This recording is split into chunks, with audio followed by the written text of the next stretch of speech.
Horvátországi útunk következő állomása Vrisár, egy nyugodt és hangulatos tengerparti város az Isztriai félszigeten. Ebben a videóban először a kikötő és a part mentén sétálunk, majd megnézzük a halászhajók mólóját, felkapaszkodunk a lépcsőkön a templomhoz, végül pedig Vrisárt fentről, panorámával és drónfelvételen is megmutatjuk. Sziasztok! Mi vagyunk a Kovácsék Podcast, Karesz, Bea és a kutyusok.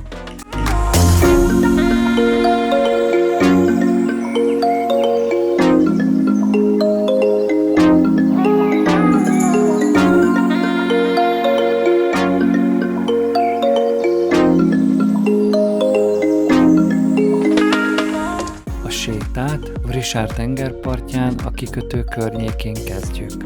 Itt rögtön érezni azt a nyugodt adriai hangulatot, ami miatt Horvátországban jó csak úgy elindulni a part mentén. A tenger, a kikötött hajók, a parti épületek és a sétány együtt nagyon kellemes mediterrán atmoszférát adnak. Vrisár nem egy nagy, rohanós város. Inkább emberléptékű, barátságos hely, ahol a tenger közelsége szinte végig meghatározza a hangulatot.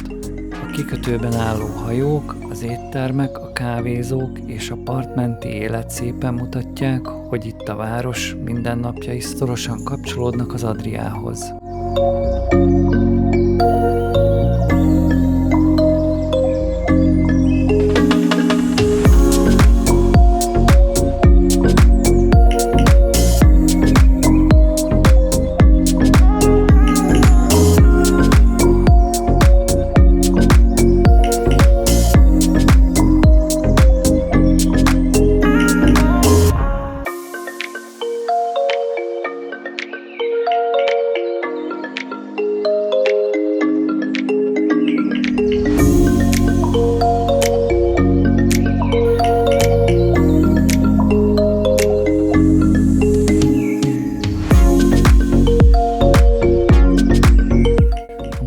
Érkezünk, ahol a halászhajók is kikötnek. Ez már egy kicsit más hangulat, mint a klasszikus tengerparti sétány. Itt a hajók, a kikötői részletek és a víz közelsége adják a látványt. A mólóról visszanézve szépen látszik Vrisár tengerparti arca.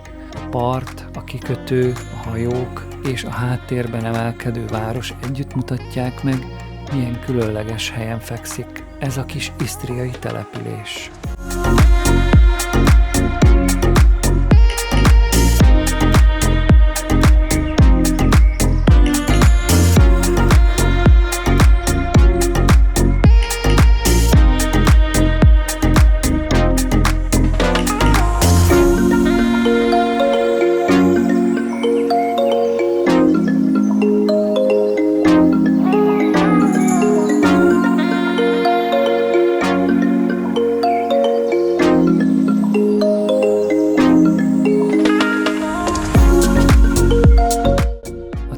Part után elindulunk felfelé a város magasabb részére.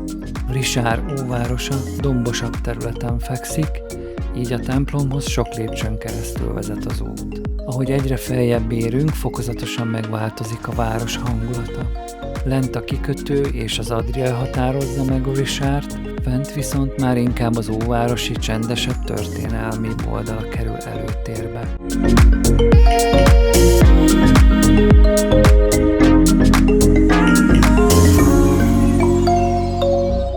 Vrisár egyik fontos látnivalója, a Szent Márton plébánia templomhoz érkeztünk.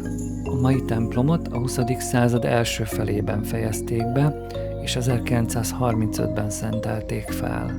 A mellette álló harangtorony pedig jóval később 1991-ben készült el. A torony 40 méter magas, és kilátóként is ismert, ahonnan szép panoráma nyílik Vrisárra és a környező szigetekre. Sajnos a látogatásunkkor zárva volt, így most nem tudunk felmenni, de a templom környéke így is megér egy sétát.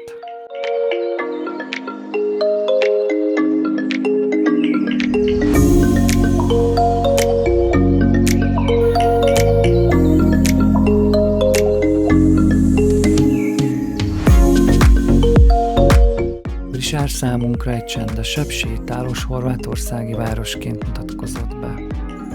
Ha szeretitek az ilyen nyugodtabb, mediterrán hangulatú horvát városokat, akkor Vrisár szerintünk mindenképpen megér egy megállót az isztriai félszigeten.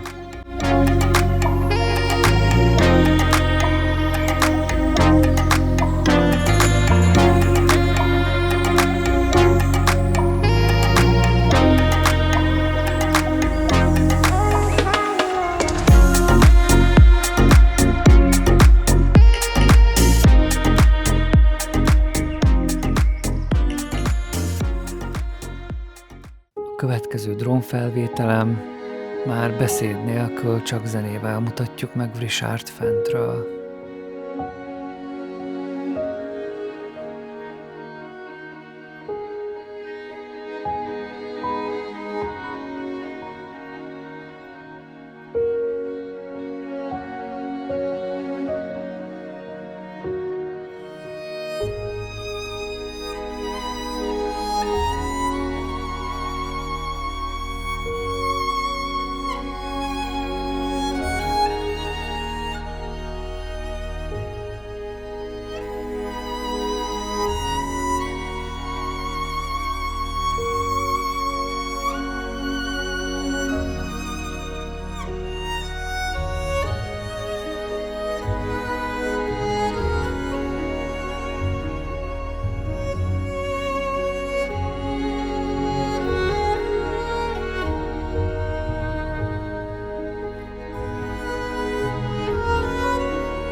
Köszönjük, hogy velünk tartottatok!